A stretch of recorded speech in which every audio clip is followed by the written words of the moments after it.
సరే, అందరూ మీలాగే ఉంటే అనాథలు అన్న వాళ్ళు ఇక్కడ ఎవ్వరూ ఉండరు.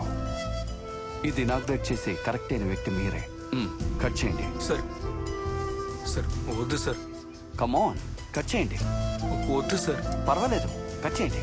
కట్ చేయమంటున్నానుగా. కమ్, కట్ చేయండి. సూపర్.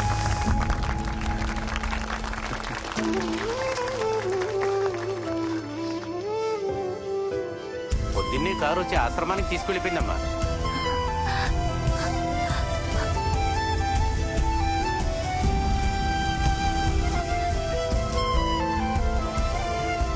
వెళ్ళొస్తాను. మంచిది. వస్తాను.